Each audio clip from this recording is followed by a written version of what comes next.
Shri Ram Narayan content accountant पुरस्कार में आप सबका हार्दिक स्वागत अभिनंदन एवं वंदन है। आज की इस वीडियो में प्यारे बच्चों हम इंटरमीडिएट समाजशास्त्र पार्ट सेकंड पढ़ाने जा रहे हैं। जैसा कि इसके पहले इस लेसन का वीडियो अपलोड हुआ है जिसे आप लोग पढ़े भी होंगे, समझे होंगे और देखे भी होंगे। आज संस्कृति परिवर्तन, सांस्कृतिक परिवर्तन के अंतर्गत इस लेसन का अगला स्टेप आपके सामने हम पेश कर रहे हैं। आधुनिकीकरण। आधुनिकीकरण कोई नया शब्द नहीं है। आधुनिकीकरण का मतलब होता है आधुनिक समय में चलने वाली व्यवस्थाएं। तो समय के अनुसार, समय के आगोश में हमारी व्यवस्थाएं, हमारे तरीके, हमारा रीति रिवाज, हमारी परंपराएं सब चेंज होती रहती है। अर्थात आज जो हमारा आधुनिक है वही किसी और का पुराना हो जाएगा। यानी वर्तमान स्थिति में जो व्यवस्थाएं संचालित हो रही हैं वही आधुनिकीकरण यानी नयापन। तो इस नएपन का प्रभाव पाश्चात्य संस्कृति से हमारे राष्ट्र पर पड़ी है। मानव की आवश्यकताएं, मानव की व्यवस्थाएं जैसे जैसे बदलती हैं, हमारा समाज वैसे वैसे बदलता है। तो आज हम आपको लेकर के चल रहे हैं आधुनिकीकरण यानी आधुनिकीकरण का प्रभाव, आधुनिकीकरण का लक्षण, आधुनिकीकरण का क्षेत्र कहां कहां है। तो आधुनिकीकरण का क्षेत्र पहले आप हम सबको व्यक्ति से शुरू करते हैं। कौन नहीं जानता है कि अगर आधुनिकीकरण की परिभाषा हम देते हैं तो सबसे पहला शख्स अगर कोई आता है, प्राणी कोई आता है तो मानव है। पशु में आधुनिकीकरण नहीं है, वह प्रकृति का दास होता है, प्रकृति के अनुसार चलता है और नेचुरल प्रवृत्ति उसके अंदर पाई जाती है। लेकिन मानव क्या है, वह नेचुरल आधार पर चलने के साथ साथ आर्टिफिशियल व्यवस्था भी स्थापित करता है। अर्थात मानव यानी व्यक्ति के अंतर्गत आधुनिकीकरण भारी मात्रा में आपको दिखेगा। रहन सहन, खान पान, व्यवस्थाएं, रीति रिवाज, परंपरा, भाषा, मॉडर्नता, फैशन, पारिवारिक व्यवस्था आदि आपको व्यक्तिगत रूप से परिवर्तित नजर आ रहा है। वह आधुनिकीकरण का पहला स्वरूप है, पहली व्यवस्था है, पहला सिद्धांत है यानी व्यक्ति। आधुनिकीकरण व्यक्ति से हम लक्षित कर सकते हैं। कपड़ों की बनावट, शारीरिक चैंजिकता, अन्य भौतिक संसाधनों के प्रति मानव अपने आप को कैसे यूजफुल कर रहा है, वह सब व्यक्तिगत आधुनिकीकरण कहलाता है। अगला है समूह।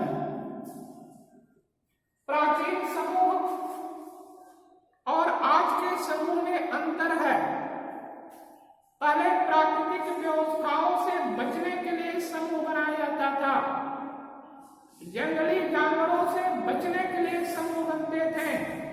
लेकिन आज हमारी व्यक्तिगत और सामूहिक आवश्यकताओं की प्राप्ति के लिए समूह बनाए जाते हैं, जैसे महिला समूह, ब्राह्मण समूह, यादव समूह, औद्योगिक समूह, व्यापारिक समूह, धार्मिक समूह। यानी आज इस समूह का परिपाटी बदल चुकी है। तो हम आज इसे देख करके आभास करते हैं कि यह जो समूह की विशेषता बनी हुई है आज, यह आधुनिकीकरण के आधार पर चल रही है। अगला आधुनिकीकरण में क्या हमें दिखता है? क्या है आधुनिकीकरण? समूह के अलावा समाज। रूसो ने भी समाज के बारे में अपनी परिभाषा दी है। मैकाइवर और पेज ने भी समाज की अपनी परिभाषा दी है। समाज सामाजिक संबंधों का जाल है, यानी सबका एक दूसरे के साथ आवश्यकताएं हैं। या आप ये कह सकते हैं कि समाज की आवश्यकता सिर्फ उसे नहीं है, या तो वह पागल होगा या भगवान होगा जिन्हें समाज की आवश्यकता नहीं है। अन्यथा इस चराचर जगत में जितने भी जीव हैं लगभग सबको समाज की आवश्यकता पड़ती है। तो मानव तो सबसे बुद्धिमान प्राणी है, तो इसमें फिर समाज पाया ही पाया जाएगा। लेकिन आज के समाज में जो परिवर्तन है, जो चेंजिंग है, जो आज के समाज का स्वरूप हमें दिखाई देता है, आप उसे कह सकते हैं कि यह आधुनिकीकरण का समाज है। यानी समाज का प्रभाव अगर पड़ता है, आधुनिकीकरण के आधार पर चलता है। तो अगला है सामाजिक व्यवस्था। एक सामाजिक सिस्टम क्या है? समाज में हमें रहना है अरस्तु के अनुसार। है मनुष्य सामाजिक प्राणी, यही अरस्तु कहता है। निज स्वभाव और आवश्यकतावश वह समाज में रहता है। ये अरस्तु की परिभाषा है। तो उसने समाज के बारे में अच्छा परिभाषा दिया कि मानव की आवश्यकताएं अनंत हैं और उन आवश्यकताओं की पूर्ति के लिए वह सामाजिक अनुबंधन में रहता है। तो पहले कैसी अनुबंधन व्यवस्था थी, आज की कैसी अनुबंधित व्यवस्था है, सबका अपना अपना स्वरूप होता है, सिद्धांत होता है। लेकिन सामाजिक रूप में भी आज आपको परिवर्तन मिलेगा। सामाजिक अवदशा में भी जो है एक से एक चेंजिंग आपको मिलेंगे। जैसे संयुक्त परिवार व्यवस्था, हमारा संयुक्त परिवार टूट रहा है, एकाकी परिवार में परिवर्तित हो रहा है, गला काट की स्थिति चल रही है, रक्त संबंधों में महत्ता कम होता जा रहा है, गोत्र, पिंड, सपिंड इत्यादि की व्यवस्थाएं बदल रही है, उपजातियों का निर्माण हो रहा है, जातीय बंधन टूट रहे हैं, समाज के अंतर्गत जो एक जातीय स्तर था वह नष्ट हो रहा है। यह सब आधुनिकीकरण के अंतर्गत ही है। अगला है आर्थिक क्षेत्र की स्थिति में क्या है आधुनिकीकरण। आज नए नए औद्योगिक क्षेत्र लग रहे हैं। पहले कृषि एक संसाधन होता था, लेकिन आज कृषि के अलावा बहुत सारे संसाधन हैं। जैसे पशु संसाधन हो गया, औद्योगिक संसाधन हो गया, जल संसाधन हो गया, बिजली संसाधन हो गया, इत्यादि इत्यादि संसाधन हो गए। यानी अब अलग अलग क्षेत्रों में बंटना शुरू हो गई व्यवस्थाएं, और वह सारी व्यवस्थाओं का उद्देश्य इतना है कि आज हर व्यक्ति अपनी जिज्ञासाओं को पूरा करने के लिए, अपनी आवश्यकताओं की पूर्ति करने के लिए, क्या जाति, क्या धर्म, क्या ऊंच, क्या नीच, ये सारी व्यवस्थाएं समाप्त हो चुकी हैं। यानी आज सबको अर्थ कमाना है, धन कमाना है। तो ऐसी स्थिति में जो है उसे धन की आवश्यकता को देखते हुए एक से एक प्रयत्न करता जा रहा है। जैसे आप व्यवसाय को देख लीजिए, ब्राह्मण का जो एक वर्ग था, जो एक जाति थी, वह सिर्फ शिक्षा लेना और देना होता था। लेकिन आर्थिकता की आधुनिकीकरण में आज ज्ञान लेने देने से अलावा वह औद्योगिक क्षेत्रों में जाकर के काम कर रहा है, व्यापारिक क्षेत्रों में अपनी उपस्थिति दर्ज करा रहा है। इसके अलावा लोहार हो गए, जाति आधार के कुछ व्यवसाय हो गए। लोहे का काम सिर्फ लोहार करता था, जिसे आज ब्राह्मण भी करता है, यादव भी करता है, चौधरी भी करता है, इत्यादि इत्यादि लोग करते हैं।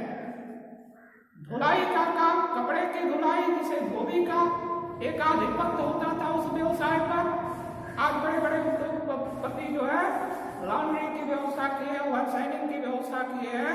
तो यानी आज व्यवसाय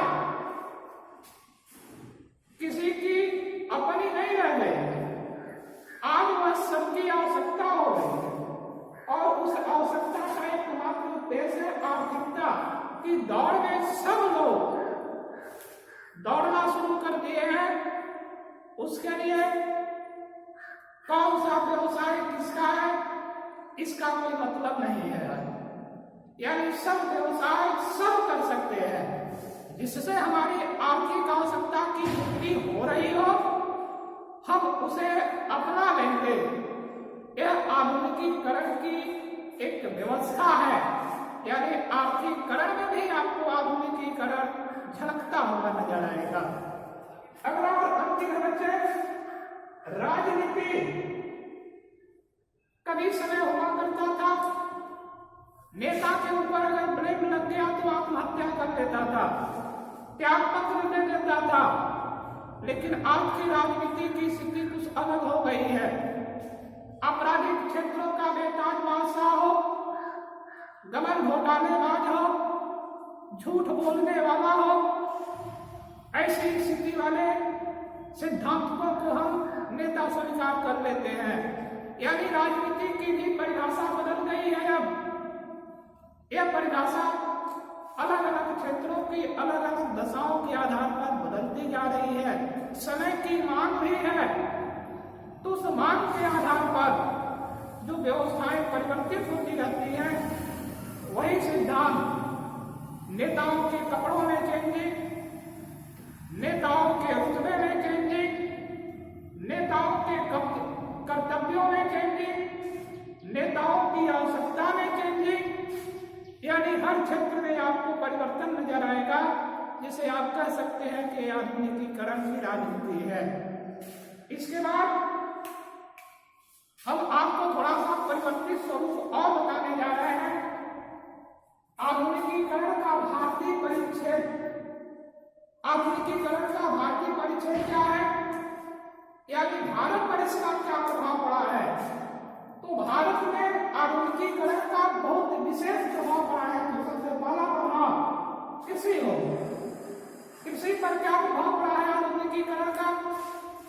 कभी हम मोटे अनाजों को बोया करते थे, बैल से खेती किया करते थे, आज हाइब्रिड के अनाजों की बुआई हो रही है, गोबर की खाद के अलावा रासायनिक खादों का प्रयोग हो रहा है।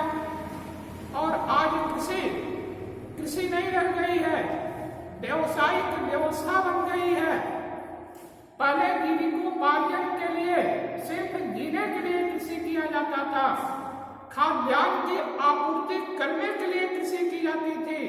लेकिन नहीं, आज इसे अपना व्यवसाय बना लिए हैं लोग। यानी व्यवसाय के आधार पर इससे इनकम कमाने के लिए हम नए नए तकनीकियों का प्रयोग करते हैं, ताकि हमको भारी मात्रा में पैदावार मिले और हमको भारी मात्रा में उससे बेनिफिट यानी लाभ मिले। तो आधुनिकीकरण का लक्षण भारत में अगर किसी क्षेत्र में दिखाई दे रहा है तो कृषि क्षेत्र में दिखाई दे रहा है। यानी नई तकनीकी, नई व्यवस्थाएं, नए उर्वरा शक्ति, नए सिद्धांत, नई सुविधाएं, सिंचाई से लेकर के सारी व्यवस्थाएं आज हमारे कृषि क्षेत्रों में झलकती नजर आती है। सारा का सारा पहले बल प्रयोग के द्वारा कृषि होता था, लेकिन आज टेक्नोलॉजी के आधार पर कृषि करना लोग शुरू कर दिए हैं। स्वामीनाथन जी ने तो कृषि क्षेत्र में वह आंदोलन ला दिया जिसे हम हरित क्रांति के नाम से भी जानते हैं, यानी हरित क्रांति की स्थिति ने कृषि के क्षेत्र में और आधुनिकीकरण को डाल दिया। यानी कृषि के क्षेत्र में भारत में आधुनिकीकरण आपको स्पष्ट नजर आएगा। अगला है शिक्षा। शिक्षा के क्षेत्र में क्या परिवर्तन है? पहले हम धर्म पुराणों के आधार पर शिक्षा लेते थे, जाति आधार पर शिक्षा लेते थे, लेकिन नहीं, आज शिक्षा टेक्नोलॉजी से युक्त है, मॉडर्नता से युक्त है। आज शिक्षा क्षेत्र में इंजीनियरिंग, डॉक्टरी या अन्य नौकरशाही व्यवस्थाओं को पूरा करने के लिए जो कॉम्पिटेंट परीक्षाएं होती हैं, आज हम उनके लिए शिक्षा ग्रहण कर रहे हैं। औद्योगिक संस्थानों में भागीदारी करने के लिए शिक्षा ले रहे हैं। यानी आज शिक्षा का उद्देश्य भारी मात्रा में व्यवसायीकरण करने से आज शिक्षा व्यवसायिक होता जा रहा है। तो इस तरह से शिक्षा में परिवर्तन होना शुरू हो गया। पहले गुरुकुल के आश्रम में जाकर के शिक्षा लिया जाता था, लेकिन आज आलीशान बिल्डिंगों में, एयर कंडीशन कमरों में, जो कि पहले जंगलों के किनारे, नदियों के किनारे, पीपल के नीचे आश्रम व्यवस्था में जाकर के शिक्षा लिया जाता था गुरुओं के द्वारा, लेकिन नहीं, आज की शिक्षा नीति बदल चुकी है, व्यवस्था बदल चुकी है, जिसे हम सब जानते हैं, समझते हैं। तो आप कह सकते हैं कि भारत में शिक्षा के क्षेत्र में परिवर्तन दिख रहा है। भारतीय परिक्षेप का व्यवस्था है। अगला है प्रशासन। प्रशासन का मतलब होता है राष्ट्र की आय को बढ़ाना, राष्ट्र के लोगों के ऊपर अनुशासनात्मक व्यवस्था स्थापित करना, कानून का शासन लागू करना। तो आज संवैधानिक व्यवस्था बन गई है। पहले ऐसा कोई सिद्धांत नहीं था, राजा रंग होते थे, ऐसे में वह जो बोल देते थे वही कानून हो जाता था, वही प्रशासन की व्यवस्था हो जाती थी। लेकिन आज लिखित आधार पर एक अनुबंधित व्यवस्था बनाई गई है, एक सूची बनाई गई है, एक सिद्धांत स्थापित किया गया है, और उस सिद्धांत के आधार पर शासन प्रशासन की व्यवस्थाएं चल रही है और सबको समान रूप से समाज में भागीदारी, न्याय, आर्थिकता, नौकरी, शिक्षा, स्वास्थ्य, सारे क्षेत्रों में समान भागीदारी हो, ऐसी प्रशासनिक व्यवस्था बनाई जा रही है। ये आधुनिकीकरण की व्यवस्था है। अगला है बच्चों धर्म। पहले का धर्म जो होता था वो साधारण था, जंगलों में जाकर के प्रवचन सुनाए जाते थे, सामने बैठ करके लोग प्रवचन सुनते थे, अमृत वाणी सुना करते थे। साधुओं को भौतिकतावादी व्यवस्थाएं नहीं थी, लेकिन आज आधुनिकीकरण का ऐसा प्रभाव पड़ा है। स्वामी रामदेव को देख लीजिए, आशुतोष महाराज जी को देख लीजिए, सुधांशु जी महाराज को देख लीजिए, सतपाल जी को देख लीजिए, इत्यादि इत्यादि ऐसे ऐसे आपको जो है संत महात्मा के जो एयर कंडीशन कारों में चल रहे हैं, उनके प्रवचन टेलीविजनों में आ रहे हैं, आलीशान बिल्डिंगों में रह रहे हैं। जो कभी फलाया आहार करता था, दूध पीता था, जंगलों में रहता था, आज वह रेस्टोरेंटों के चटकारे लगा रहे हैं। तो इस तरह से एक परिवर्तन हो गया। टेलीविजन व्यवस्था, भौतिकतावादी सुख इत्यादि आज धर्म न रह करके बल्कि एक व्यवसाय बन गया है। धन कमाने का सबसे साधारण तरीका बन गया है। लोगों के पास टाइम नहीं है। पहले घंटों घंटों भर लोग पालथी मार करके पूजा अर्चन करते थे, आज नहाते रहते हैं, प्रवचन सुनते रहते हैं, मंत्र जपते रहते हैं। ये सब परिवर्तन हुआ है धर्म में। तो समाज के परिवर्तन के आधार पर धर्म में भी परिवर्तन हो गया। ये भारत का आधुनिकीकरण व्यवस्था है। संस्कृति अगर हम लेकर के आपको करते हैं बच्चे, संस्कृति क्या है? मानव निर्मित भाव को ही हम संस्कृति करते हैं। रीति रिवाज, परंपराएं, व्यवस्थाएं आधुनिकीकरण से ओतप्रोत होकर के हमें परिवर्तन नजर आ रहा है। कभी धोती कुर्ता पहनने वाले लोग पहनावे में आज पैंट शर्ट सूट पहन करके चल रहे हैं। साड़ियां पहनने वाली महिलाएं भारत में आज नए नए पोशाकों को पहन करके चल रही है जो पुरुषों के समान हो, या स्त्री में ही अलग क्वालिटी की हो, सिला सिलाया हो। तो इस तरह से परिवर्तन आ गया। विदेशी वस्तुओं की ललक हो गई है। विदेशी मॉडल भौतिक संसाधन को हम ले रहे हैं। ये सब परिवर्तन ही तो है। अगला है भौतिकता। आज हर व्यक्ति धन की प्राप्ति के लिए हाथ पैर पटक रहा है, चाहे वह धर्माचार्य हो, चाहे वह राजनेता हो, चाहे वह किसान हो, गरीब हो, साधु हो, महात्मा हो, कोई भी हो, सब की आवश्यकता सिर्फ यही है कि कितनी अधिक से अधिक मात्रा में भौतिक संसाधन उनके पास उपलब्ध हो जाए और उसका वह आनंद लें, उपभोग करें। तो भौतिक संसाधनों की भी अधिकता होती जा रही है। विदेशी देशी भौतिक संसाधनों के चक्कर में लोग पड़े हुए हैं। ऐसे में संयुक्त परिवार भी टूटता जा रहा है। एकाकी परिवार को महत्ता मिल रही है। पारिवारिक संबंध ध्वस्त होते जा रहे हैं। आपसी रक्त संबंधों का खिल्ली उड़ाया जा रहा है। तो इस तरह से सब भौतिकवादी प्रवृत्ति के कारण ही जो है परिवर्तन नजर आ रहा है। अगला है समाज। समाज में भी हम बहुत सारे परिवर्तन देख रहे हैं। पहले के समाज और आज के समाज में अमूलचूल परिवर्तन नजर आ रहा है। तो आज के लिए बस इतना ही बच्चों। आप लोग पढ़ते रहिए, वीडियो को देखते रहिए। धन्यवाद।